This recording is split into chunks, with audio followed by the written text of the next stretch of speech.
आज के market analysis के वीडियो में आप सबका स्वागत है। आज हम डिस्कस करते हैं कल के लिए 29 तारीख के लिए भारतीय बाजार कैसे रह सकते हैं और एफआईज ने इस मंथली एक्सपायरी के लिए खुद को किस प्रकार से प्रिपेयर किया है। डाटा पे जाने से पहले 2 मिनट हम डिस्कशन करते हैं कि हमने कल क्या डिस्कस किया था, बाजार में हुआ क्या, हमारी कहाँ पर गलती हुई या बाजार उस रेंज में चला। देखिए, कल के वीडियो में मैंने आपको साफ कहा था कि आप 2 स्टॉक पर नजर रखिए और मैंने कोई गलत चीज नहीं कही थी किसी को भी, मैंने कोई गलत आपको मिसगाइड नहीं किया था किसी को भी। कल मैंने आपको क्या कहा था, आप 2 स्टॉक पर नजर रखिए, Motilal Oswal and Kalyan jewellers. अब कईयों का मेरे पास कमेंट आया कि इनका वेटेज कुछ नहीं है, ये नहीं है। अरे भाई, सेंटिमेंटल इफेक्ट होता है। आप सेंटिमेंटल इफेक्ट देखिए कि कल्याण और मोतीलाल ओसवाल का बाजार के ऊपर अभी सेंटिमेंटल इफेक्ट है। बाजार वीक तो है ही, लेकिन इन 2 स्टॉक की वजह से बाजार इतने वीक हो गए कि वो संभाले नहीं संभल रहे हैं। इस वजह से मैंने कहा था आप 2 स्टॉक्स पर नजर रखिए। मैंने दिन के दौरान रील भी एक बनाकर पोस्ट की थी मेरे इंस्टाग्राम के अंदर। अब वहां पे बोल रहे हैं कि इतना नहीं होता, इतना वेटेज नहीं है। अरे भाई, हमको ही पता है, हमको चोमू नहीं बैठे कि हमको पता नहीं है कि वेटेज क्या है। तुमसे तो ज्यादा ज्ञान है हमारे पास, ठीक है ना, और ज्यादा हमने पैसा भी कमाया है इसके अंदर। लेकिन प्रॉब्लम क्या है, लोग सुनना नहीं चाहते। प्रॉब्लम क्या है सबसे बड़ी, लोग सुनना नहीं चाहते। और लोग क्यों नहीं सुनना चाहते, वो समझ नहीं पाते। मैंने कोई टेक्निकल बात नहीं की, मैंने सिर्फ एक बात की कि बाजार पर भी सेंटिमेंटल इफेक्ट है। सेंटिमेंटल इफेक्ट किस चीज का है, इन 2 स्टॉक्स का। क्योंकि मोतीलाल ओसवाल के पास में करीबन 2.5 लाख करोड़ का एयूएम फंड है। अब किसी ने बोल दिया एयूएम फंड तो इतना है। अरे भाई, मैं आपको दिखाता हूं। देखिए, मोतीलाल ओसवाल की ये वेबसाइट है उनकी, ठीक है। अब इनके पास में, अब लोग देखते नहीं है, ऊपर का सर्च कर लेते हैं। और मैं आज ही क्लेरिफाई करूं, किसी को मैं क्लेरिफाई करता नहीं हूं, बट प्रॉब्लम क्या आती है कि लोग मिसगाइडेड है। यहां पर लोग पता नहीं किस भ्रम में जी रहे हैं। मैंने एक सिंपल बताया चीजों को, वो चीज देखी जा सकती थी लेकिन लोगों ने नहीं देखा। देखिए, 1,10,000 करोड़ एएमसी में है इनके। म्यूचुअल फंड का एएमयू कितना है इनका, 80,000 करोड़ का है। पीएमएस पोर्टफोलियो मैनेजमेंट स्कीम और अल्टरनेटिव इन्वेस्टमेंट फंड, ठीक है, 30,000 करोड़ का। अभी लोगों को नाम ही नहीं पता। अब इसमें मेरी गलती है क्या, लोगों को नाम नहीं पता? अब पढ़े लिखे लोग तो है नहीं, किसी के टिप देने पर स्टॉक ले लेते हैं। अब ये मेरी गलती है कि एआईएफ का उनको नाम नहीं पता, अल्टरनेटिव इन्वेस्टमेंट फंड होता है, इसका नाम नहीं होता, मेरी गलती है क्या ये? ठीक है। अब प्रॉब्लम यही तो है ना। अब इसको आप जोड़ लीजिए ना, 2,20,30,000 के आसपास होता है, प्लस ये तो मेरा। अब किसी ने कह दिया 1 लाख, अरे भाई, इनके पास फंड है 2.5 लाख करोड़ का, ये आसपास कॉर्पस है।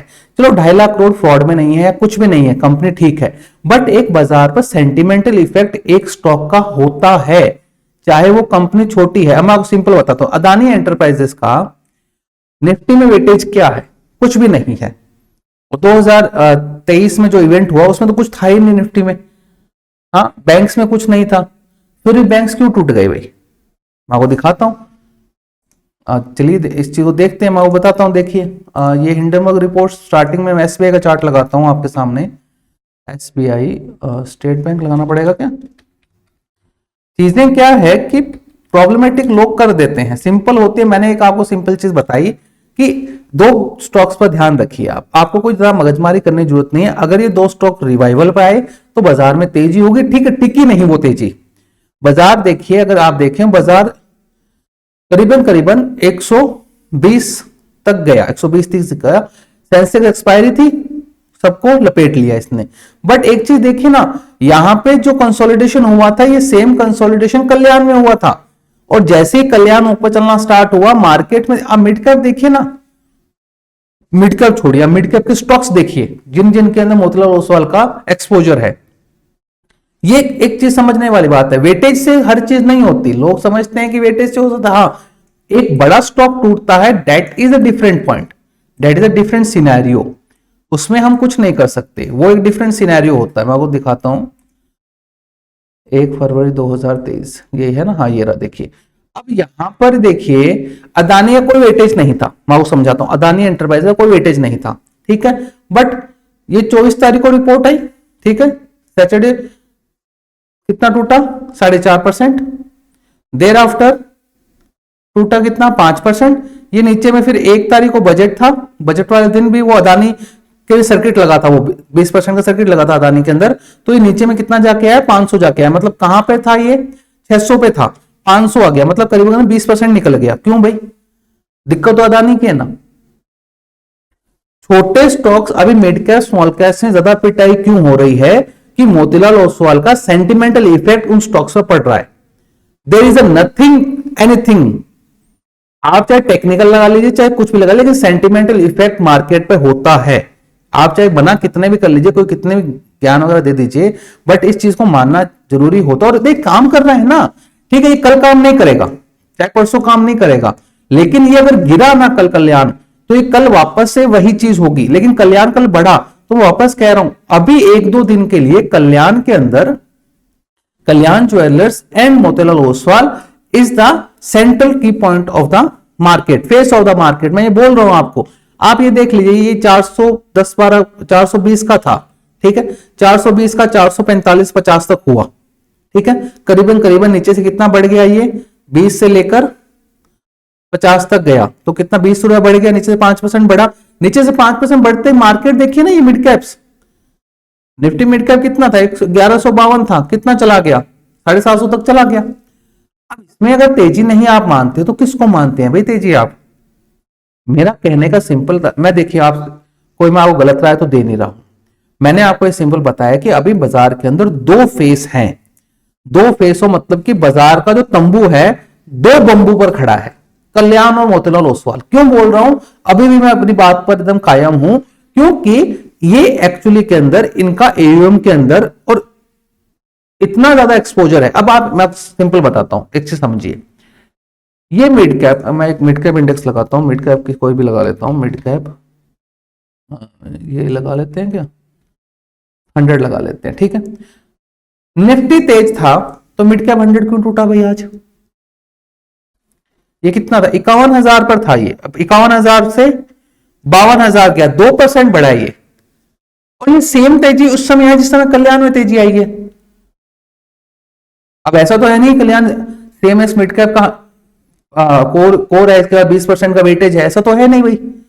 सेंटिमेंटल इफेक्ट आपको, देखिए आप मेरा चैनल देखते हैं, लाइक शेयर सब्सक्राइब करना ना भूलिएगा, हमेशा मैं लास्ट में बोलता हूं, आज बीच में बोल रहा हूं, ठीक है ना। आप मेरा चैनल देखते हैं तो मैं आपको हर चीज, हर डायमेंशन बता रहा हूं बाजार का, कि इसका इफेक्ट ये होगा, इसका इफेक्ट ये होगा। इसमें मैं आपको कोई गलत चीज नहीं बता रहा हूं, आज एक्चुअली में ये हुआ है, ये एक्चुअली में हुआ है। जब जैसे कल्याण में तेजी आई, मार्केट शूटअप, निफ्टी शूटअप कर गई। आप ये देखिए ना, कहां पे निफ्टी 800 के आसपास थी, ठीक, 870 के आसपास थी, कहां पर 23,170 आ गई, 250-300 पॉइंट बढ़ी है ना निफ्टी, ठीक है। सेंसेक्स एक्सपायरी थी या किसी ने कोई चिटिंग बाजी की, जो भी की, that after that fall and then after the recovery, ठीक है। मेरा कहने का तात्पर्य यह होता है कि एक स्टॉक का कहीं पर, या कोई बड़ा ग्रुप जिसका होता है मार्केट में, उसका इफेक्ट होता है बाजार के अंदर। आप देख लीजिए, जैसे ही मोतीलाल ओसवाल कमजोर है, वैसे ही उतना, ये आप देखिए, मैं मोतीलाल ओसवाल डेली चार्ट लगाता हूं, ठीक है, ये डेली चार्ट आपको दिख रहा है, आपको कोई चार्टिस्ट है, कोई चार्ट के अंदर देखता है, वो मोतीलाल ओसवाल का चार्ट है, मिड कैप का चार्ट है, क्योंकि इनका एक्सपोजर है भाई। इस बात को समझिए आप, इनका मिड कैप स्मॉल कैप में एक बड़ा चंक है इनका, और वहां पे रिस्क क्रिएट हो रहा है। वो चलो चलो होगा नहीं, अब कोई मानते हैं ठीक है, म्यूचुअल फंड थोड़ी होता है, ऐसा नहीं होता, लेकिन अगर कोई कंपनी उड़ जाती है ना, अब कई लोग नए हैं, कई लोगों को पता नहीं, पीसी ज्वेलर्स में मोतीलाल ओसवाल ने बहुत कस्में खाई थी। एक मनपसंद बेवरेज था नाम का कंपनी था, उसमें मोतीलाल ओसवाल ने बहुत कस्में खाई थी, लेकिन हुआ क्या, एंड ऑफ द कंपनी है क्या, पीसी ज्वेलर्स छोड़िए, मनपसंद तो डीलिस्ट हो गई शायद तक। तो ये कारण है भाई, इस चीज को समझने की जरूरत होती है।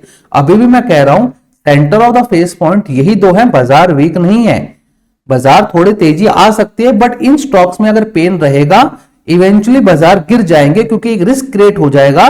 क्योंकि आप इनके एनालिसिस देखिए ना, चलो मैं एक डालता हूं, मोतीलाल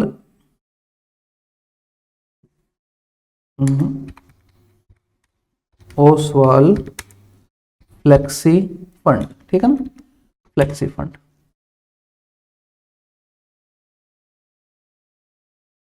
ठीक है, ये देखिए एनएवी देख लीजिए ना मोतीलाल ओसवाल की। आप किसी को कोई डाउट हो, कितने पर थी भाई एनएवी? इसको मैं हटाऊं क्या इसको? ये क्या हो रहा है भाई? यहाँ पे देख लीजिए ना, ये यहाँ पे आसपास मान लीजिए 40% के रिटर्न पर थी, 20% का रिटर्न आ गया। और ये देख लीजिए ना, एक जनवरी से लेके अब तक, वाईटीडी का मतलब year to date, year to date का मतलब कि 1 जनवरी से लेकर 28 तक का 4.5% माइनस है, तो 14.5% माइनस है। तो ये चीजें थोड़ी सी चीजें आती है, और ये तो एक सिंगल फंड मैंने दिखाया आपको, आप और कोई भी फंड ले सकते हैं इसके अंदर। तो वो एक चीज देखने वाली आती है, चीजें थोड़ी समझने वाली आती है कि मैं जो चीज कह रहा हूं आपको गलत नहीं कह रहा हूं, कि अभी सेंटर ऑफ अट्रैक्शन आपका एक यही फंड है, मतलब सेंटर ऑफ अट्रैक्शन आपका यही है, इसमें कोई दो राय नहीं है। अब ये देखिए, हाँ ग्रो में दिख जाएगी आपको म्यूचुअल फंड, ठीक है ना। अब देखिए इसमें, अब इसमें है क्या, मैं आपको बताता हूं। ये फंड का देखिए, यहाँ पे 70 के एनएवी पर थी, ये 70-71 के एनएवी पर थी, डेट बिकम्स 60, ठीक है ना, 60 का एनएवी हो गया। तो कैसे भाई, क्यों हुआ, मैं आपको दिखाता हूं। यहां पर देखिए आप, अगर आप देखेंगे तो इसका एलोकेशन देखिए, कुफोर्ज,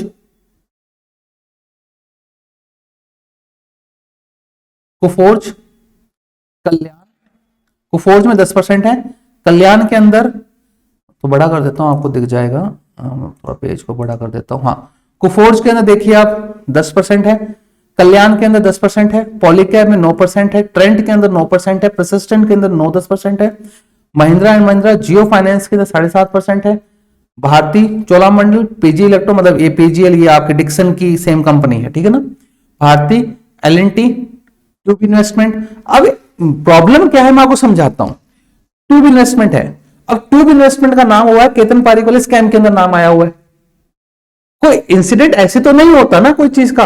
दैट इज मेरा कहने का मतलब है, आप पढ़िए, चीजों को लिंक कीजिए।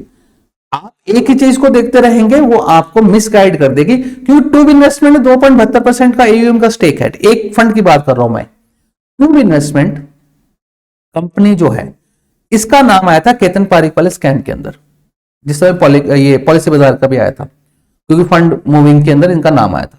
टूटी हुई है आज इनके फंड में, देख लीजिए कहां पे आपको रिलायंस दिख रहा है, कहां पे ये दिख रहा है, ठीक है ना, जोमेटो, मैक्स हेल्थ केयर।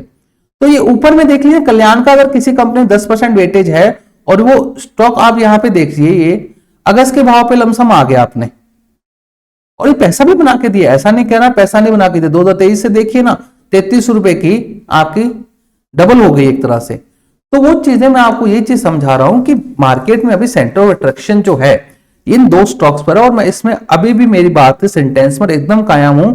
अगर इन दो स्टॉक्स में गिरावट बढ़ती है, मोतीलाल ओसवाल का नंबर देखिए, बहुत खराब नंबर, एकदम खराब नंबर है, और एसआईपी बंद हो रही है, उसका इंपैक्ट आ रहा है इनके ऊपर। तो इतने बड़े फंड में अगर ये फंड का साइज 13,000 करोड़ का है, एक फंड का साइज है ये, ठीक है, इतने बड़े फंड में अगर कुफोर्ज है, अगर कल्याण है, अगर पॉलीकैब है, अगर ट्रेंट है, अगर परसिस्टेंट है, अगर महिंद्रा महिंद्रा है, जियो फाइनेंस है, भारतीय एयरटेल मान लीजिए बढ़िया कंपनी है, ठीक है, कोई दिक्कत नहीं है, ठीक है, पीजीएल है आपकी, हाँ, किसका पी रेशो कम है भाई इसके अंदर, किसकी प्राइस टू बुक 32 से कम की है। फंड में लोगों का पैसा बना है, इस चीज को हम मना नहीं कर सकते, फंड में लोगों का पैसा बना है, दैट इज नॉट डिबेटेबल। 28-30 का था ये, 28-30 से ये देख लीजिए, ये करीबन करीबन 5 साल में डबल हुआ ये पैसा। बट ये देखिए ना, स्टॉक्स कितने भागे, फिर भी एनएवी डबल हुई है, इस चीज को भी नोट कीजिए। तो थोड़ा ध्यान रखिए, मैं तो यही कह सकता हूं कि बाजार के अंदर बहुत चीजें चलती हैं, आप एक चीज को मत देखिए, थोड़े समय के लिए ये लिंक हुआ है, बाद में डीलिंक भी हो जाएगा, बाद के अंदर ये डीलिंक भी हो जाएगा, बाद में ये एक जैसा नहीं रहेगा, लेकिन अभी के लिए 1-2 दिन के लिए इसका इफेक्ट मार्केट पर रहेगा। और मैं ये कह रहा हूं, कल्याण का प्लेज जो है वो बाजार को तंग करेगा, मिड कैप स्मॉल कैप्स को तंग करेगा, मोतीलाल ओसवाल को तंग करेगा, मैं तो ये कह रहा हूं। बाकी आपकी इच्छा है, आपका काम है। ठीक है ना। मैं तो आपको एक इंडिकेटर बता दिया, आप इसको काम में ले सके तो ले लीजिए, मेरे लिए तो काम कर रहा है। अब आपके लिए नहीं करे तो आप जानो, आपका काम जाने, ठीक है ना। बैक टू द पॉइंट, आइए डाटा। डाटा देखिए, डीआईएस 6800 करोड़ का कैश में बाइंग किया है और 4920 का सेलिंग किया है एफआईज ने। ये एज यूजुअल है और ये एक्चुअली में ये रुक नहीं रहे हैं, ये रुक नहीं रहे हैं, ये दिक्कत वाली बात है भारतीय बाजारों के लिए और ये पैनिक क्रिएट करती ही है। लेकिन वापस से इंडेक्स फ्यूचर देखिए, बाइंग आई 4000 करोड़ की, आपके शॉर्ट कवर कर लिए इन्होंने 30,000 के, मतलब 4000 कॉन्ट्रैक्ट इन्होंने लॉन्ग डाले और 3000 कॉन्ट्रैक्ट्स कवर कर लिए। अब हुआ क्या, इससे 2,71,000 पर जो नेट शॉर्ट थे वो घटकर कितने हो गए, 2,36,000 पर। अब ये एक पॉइंट हो सकता है कि शॉर्ट कवरिंग या नहीं आ रही, शॉर्ट कवरिंग दिन के दौरान आई, वापस शॉर्ट बने नहीं, ये हो सकता है रोल ओवर पोजिशंस हो, रोल ओवर पोजिशंस हुई हैं, लेकिन अल्टीमेटली शॉर्ट सिस्टम में कम हो रहे हैं। अब ये 2 दिन रहे हैं, कितने कम करते हैं, क्या करते हैं, लेकिन डाटा एज अ पॉजिटिव है। अभी मैं कह रहा हूं डाटा पॉजिटिव है, एक्सेप्ट अब 2 स्टॉक्स को ध्यान में रखना पड़ेगा भाई आपको सेंटिमेंटल के लिए, लेकिन market is a positive. Stock futures में लॉन्ग हुए हैं और आपके शॉर्ट्स भी थोड़े से बने हैं। ये देखिए आप कॉल के अंदर, कॉल में क्या हो रहा है, 10,000 कॉन्ट्रैक्ट कॉल लॉन्ग की, 2 lakh contract call short cover कर ली। अब इसका मतलब क्या है भाई, 2 लाख कॉन्ट्रैक्ट कॉल शॉर्ट की हुई थी, उसको कवर कर लिया इन लोगों ने। अब ये कवर करने का सिंपल मीनिंग आता है कि इनको लग रहा है कि बाजार फट सकता है।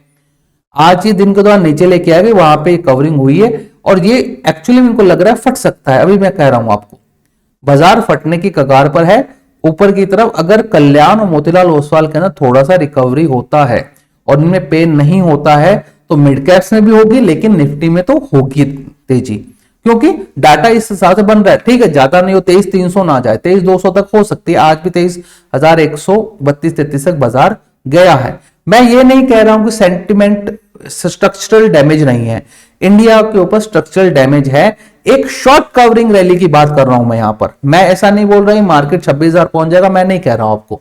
मैं एक आपको थोड़ा सा रिट्रेसमेंट की बात कर रहा हूं कि 200, 300, 400 पॉइंट का 2-3 दिन में रिट्रेसमेंट आ सकता है, क्योंकि पोजीशन इस हिसाब से बन रही है। क्योंकि देखिए कंटिन्यू शॉर्ट करेंगे तो सीधा शॉर्ट, सभी शॉर्ट हो जाएंगे, तो लॉन्ग करके ही शॉर्ट किया जाता है। तो ये एक पॉइंट है पहला कि शॉर्ट कॉल जो शॉर्ट थी, कॉल शॉर्ट इन्होंने कवर किया 2 लाख। अब कॉल शॉर्ट कवर करने का जो लोग कॉल और पुट में काम करते हैं उनको पता होगा, पहले कॉल शॉर्ट कर रखी थी, वो उन्होंने कवर कर ली। वो कवर क्यों कर ली, कि उनको लग रहा है बाजार फट सकता है, ये नरेशन सेट होता है, पहला पॉइंट। ठीक है, दूसरा पॉइंट आइए, पुट लॉन्ग की 2,70,000 और पुट शॉर्ट कर दी 3,56,000। अब ज्यादा पुट शॉर्ट की है तो यहां पे ये कंफ्यूजिंग कर देते हैं वापस से कि पुट तो लॉन्ग कर रहे हैं लेकिन पुट शॉर्ट भी कर रहे हैं। तो पुट शॉर्ट कर दी इन्होंने, तो बाजार में बेस तो इंटैक्ट है। अब बेस कितना है, 22,800 का, या आज का लो। आज का लो आपके लिए बेस है, सिंपल सी बात मान के चलिए, शॉर्ट टर्म बेस आपका आज के लिए 22,800 है। उसके ऊपर बाजार टिकता है जब तक आप थोड़ा तेजी कर सकते हैं 23,400, 500 तक की, बजट से पहले। बजट वाले दिन क्या होगा मुझे नहीं पता, बजट के बाद में क्या नरेशन सेट होगा मुझे नहीं पता। 2-3 दिन का मैं आपको बता सकता हूं कि ये नैरेटिव सेट कर लीजिए आप कि 22,800। आज कल का लो कितना था भाई, आज का लो सॉरी, आज का लो कितना था, 22,857। ठीक है ना, 22,857 जो है ना आपके लिए लक्ष्मण रेखा मान लीजिए आप, बस बात खत्म। 22,857 आज की लक्ष्मण रेखा है। अगर इसके नीचे जाता है बाजार, जाएगा वापस ऊपर आने की कोशिश करे, वो बेरिश ही मानिए आप। ठीक है, 2-3 दिन के लिए मैं ये कह रहा हूं बजट वाले दिन से पहले थोड़ी सी तेजी हो सकती है, क्योंकि शॉर्ट्स कवर हो रहे हैं। इसके पीछे लॉजिक बता दिया कि ये सिस्टम है और आज भी ये काम किया था। 800, 850 से बाजार 150 तक गया तो 300 पॉइंट बाजार ने रिकवर किए थे, बट वो नहीं टिके क्योंकि सेंसेक्स की और बैंकेक्स की एक्सपायरी थी। वहां पे गेम खिलाना था, वहां पे गेम खिला दिया पूरा। अब कल से क्या हो सकता है, 2-3 दिन तेजी रह सकती है। वन साइडेड तेजी रह सकती है 200-400 पॉइंट की। देर आफ्टर बजट वाले दिन क्या होता है उसका अपन बाद में डिस्कशन करेंगे, अभी करने से कोई तंत्र वाली बात नहीं है। तो मेरा कहना यही है, कल आप 2 स्टॉक्स पर नजर रखिएगा और मोटा मोटी कल्याण पर नजर रखिएगा। कल्याण ज्वेलर्स अगर मान लीजिए कि 420 से नीचे जा रहा है ना, तो आप बिंदास मिड कैप में जो शेयर्स हैं उनको बेच लीजिए, वो टूटेंगे फिर वो। अदरवाइज अगर कल्याण में रिकवरी होती है तो बाजार को मोमेंटम मिलेगा एक तेजी से जाने का। मतलब अगर कल्याण में कल थोड़ी बहुत तेजी होती है तो बाजार में मोमेंटम मिलेगा, कल्याण गिरेगा तो बाजार थक जाएगा। निफ्टी में वेटेज ज्यादा है लेकिन सेंटिमेंटल इफेक्ट होता ही है बाजार पर, तो इस चीज का थोड़ा सा ध्यान रखने वाली बात है। बाकी आपका पैसा, आपकी जिम्मेदारी, आपका रिस्क, आपका प्रॉफिट, हमें कुछ नहीं चाहिए। लाइक शेयर सब्सक्राइब जरूर कीजिएगा और ध्यान रखिए बाजार रिस्की है, ठीक है ना। बाजार रिस्की, बेयर मार्केट में रैलीज आती हैं, बेयर मार्केट की रैलीज थोड़ी सी लंबी होती है और फिजल आउट भी उतनी ही जल्दी होती है बेयर मार्केट के अंदर। तो वो चीज समझिए, हम स्ट्रक्चरल डैमेज के अंदर हैं, स्ट्रक्चरल स्लो डाउन के अंदर, इस चीज को हम नकार नहीं सकते। हम स्ट्रक्चरल स्लो डाउन के अंदर हैं, that is a kind of the slow recession के अंदर हम हैं। अब वो कब निकलेंगे अभी पता नहीं। और बाजार, आप मानिए ये बाजार, मैं आपको वापस कह रहा हूं, मैं मेरे दोस्तों को भी कहता हूं, सबको कहता हूं, ये बाजार 1-2 साल के लिए, 6-7 महीने के लिए नहीं ठुका है, ये बाजार ठुका है लंबे समय के लिए। ग्रोथ स्टोरी चलती रहेगी। अब लोग कह रहे हैं ग्रोथ स्टोरी वाला, वो सारी सही है यार, लेकिन बाजार की वैल्यूएशन तो देखनी पड़ेंगी ना आपको। आप किसी स्टॉक को 5 साल की अर्निंग 1 साल में कर देते हो। मैं आपको कल्याण का एक चार्ट दिखाता हूं, आप चीज देखिएगा। देखिए, कोई अंधा देख के बता दे, अंधा, ठीक है ना, कि 100 रुपए का स्टॉक 2023, और ये सारे स्टॉक 2023 से चले हैं, मई के 2023 से सारा का सारा केतन पारिक वाला जब से स्टार्ट हुआ तब से चले हैं। इस चीज को कोई मानने को तैयार नहीं। आप कोई सा स्टॉक देखिए, सारे के सारे 2023 मई, जून, जुलाई, अगस्त के अंदर चले हैं सारे के सारे।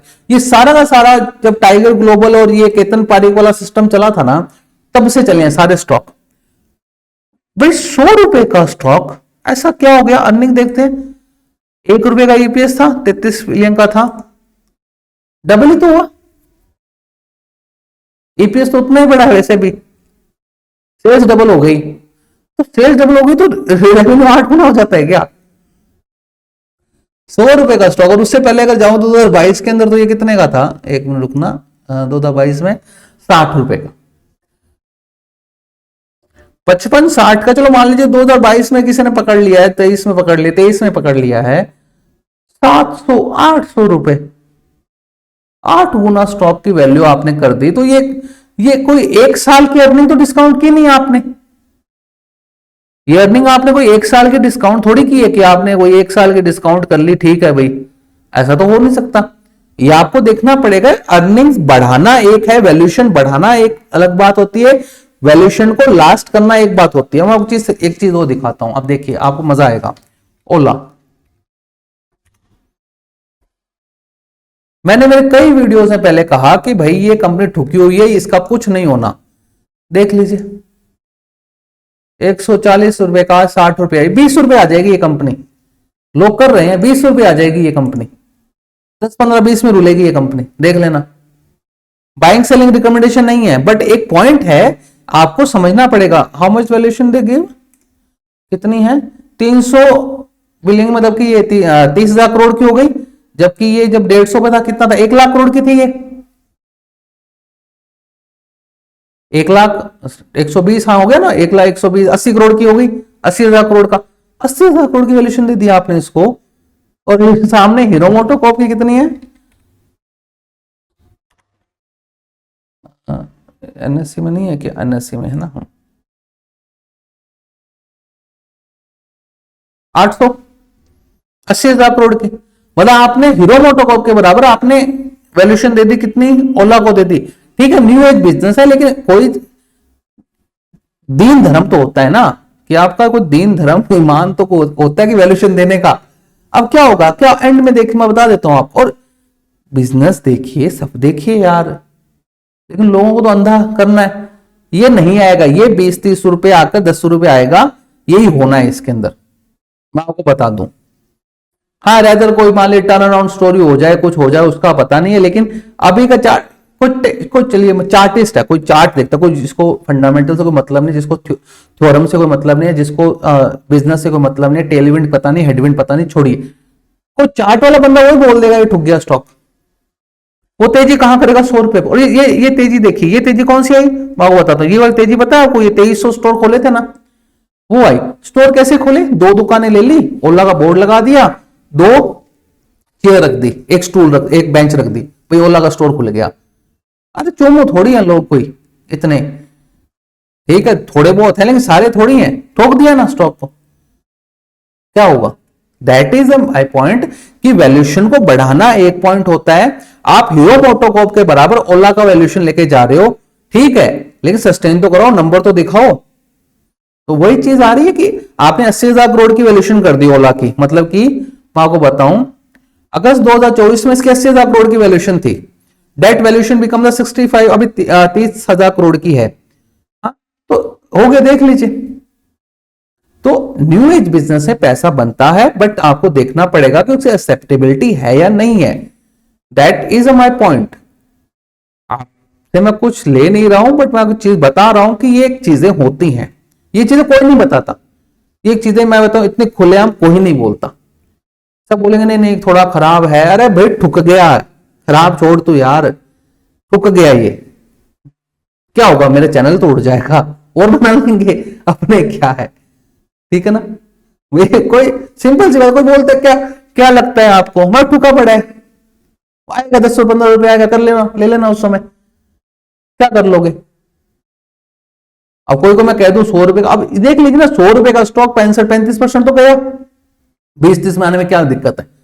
आ जाएगा 3-4 महीने में आ जाएगा। ये तो क्या होना है, ये अर्निंग पे आ जाएगा। क्या अर्निंग है? कितनी तारीख को? 25 फरवरी को अर्निंग है, उतने तक तो 50 तो उतने तक ही आ जाएगा। ये कोई नहीं बोलता, इतना फ्रंट में कोई नहीं बोलेगा कि यार ठुक गया, ये सामने दिख रहा है स्टॉक, मेरे को ओला सामने दिख रहा है।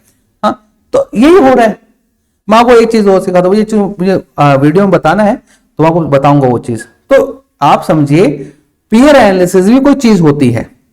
आपके पीएस कितने में वैल्यूएशन कर रहे हैं और आप कितने में कर रहे हो, आप क्या दे रहे हो? अरे भाई ओला है, तो वो चीज है। तो आप ध्यान रखिए, मेरा तो आपको बताने का तात्पर्य है, बाकी आपकी इच्छा है, आपका पैसा है, आप प्रॉफिट करेंगे तो आपका होगा, उस पर टैक्स आप भरेंगे, मुझे कुछ नहीं चाहिए। आप अपने फाइनेंशियल एडवाइजर को पूछकर काम कीजिएगा। बस चैनल को सब्सक्राइब और लाइक जरूर कीजिएगा। धन्यवाद।